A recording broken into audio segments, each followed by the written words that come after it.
Hey, I'm Spencer. And I'm Brendon. And you guys are watching PressPlus1.com. Press Plus One had the chance to sit down with Brendon Urie and Spencer Smith of Panic at the Disco. The band's third album, Vices and Virtues, was recently released and is taking the two-piece across the world, touring in support of the new record. In part 2 of our interview, we asked them about Weezer's frontman Rivers Cuomo, their own personal vices and virtues, and the band's new setup, following the departure of Ryan Ross and John Walker. I was wondering what happened to the song you recorded with Rivers Cuomo. We did. We worked with Rivers for, what was it, I guess 4 hours one day and just kind of hung out. It's kind of weird. I mean, I remember learning to play drums to the Blue album, so it's kind of weird, you meet some idols and somebody that you've aspired to be like, and he was the sweetest guy, so nice, so hospitable. Just invited us right into his house and just, hey, he's like, let's get into it. And just goes right into his little studio, and we spent a few hours just kind of writing. I had this basic idea that I wanted to share with him, we ended up having a really good time with him, and it was fun. The song is still on one of our laptops. I can't remember, but it's on a hard drive. It exists out there, but it's not out there. So I don't know what'll happen with it, but still a cool song. Just we had some others that we beat it out with. So. Words to say, she would tell him, but she'd have nothing left to sell him. The album Vices and Virtues. Let's get some dirt on your bandmate. Okay. What's the one vice your bandmate participates in too much? Oh, okay. I like this. It's not naming your own. This is like a little. Okay. Yeah.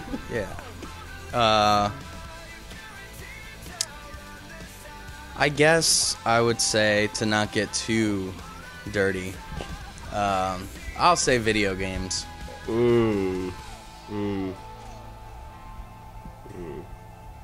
We do a lot of the same things, so I feel like true. That could something go both I would ways. say, video games and procrastination, not just for Spencer, but me too. We kind of tend to just wait to the last minute to pack for a tour, to do something for the album. Yeah, we're kind of procrastinators. So. Always weird to try to name like a virtue, because it just feels like so virtuous. feels like it always seems arrogant. So I don't know. Maybe You're not arrogant. Well, I was gonna say humble. If that's like being virtuous in any way, then maybe. I'm humble. The most humble. I'm the most humble. Give me a sign, I wanna believe. Two new guys helping out with your show, Dallin and Ian, and I know they're from other bands. Ian, most notably from The Cab. I was just wondering, were they able to pick up the old songs? Okay. Yeah. They were. It was really easy, actually. Yeah. Ian's an amazing guitar player, and Dallin, we've known Ian for quite a while, but Dallin, we just met a few years ago, and we were fans of his band, and he picked up on everything pretty quick as well.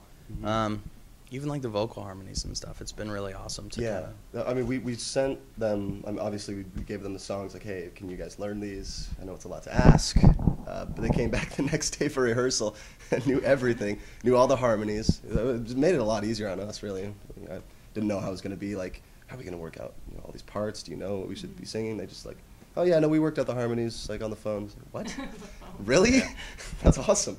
Yeah, they're super talented. So. Is it weird though to go back and maybe play the older songs? Or I mean, I know the fans, that's kind of what they expect, but is it weird for you guys? I chime in with a haven't you people ever heard of closing a goddamn door? No, it's much better to face these kinds of things with a sense of poison. No, not really, honestly. Yeah. It's like, besides the fact that, like, you've played those songs so many times, but no, it doesn't really feel weird. I mean, we were always, especially like on the first record, like, a big part of those songs, that it doesn't feel weird that like there was anybody else that worked on them, so I don't know. Well, I'll look at it this way. March Madness.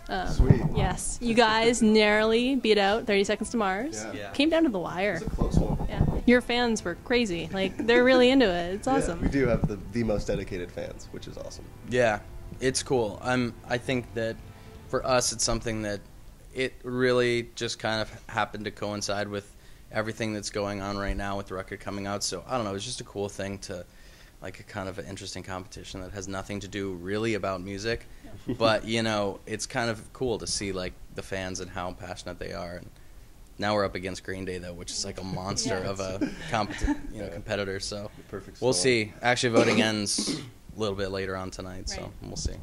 Any words for Jared Leto? Good game. Good game. That was a good game. You guys started pretty young, but you weren't 13. What's your thoughts on Rebecca Black? Is she 13? She's 13. Wow, that's young. It's tough to say.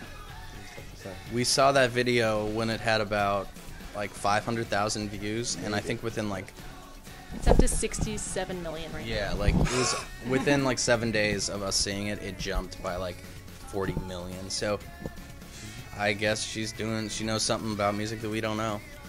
She figured something out. Yeah. And Stephen Colbert is actually going to be singing it on Friday on Jimmy Fallon, so you guys should definitely watch that. I love Colbert. What's the one question you're surprised you've never been asked? Surprised that we've never been asked. That one. I don't know. It's kind of hard to. Yeah, we've been You guys get asked a lot. We've been asked some weird stuff. Yeah. And next time when we come through Toronto, ask us. We'll figure it out. You'll think about it. Awesome. Maybe.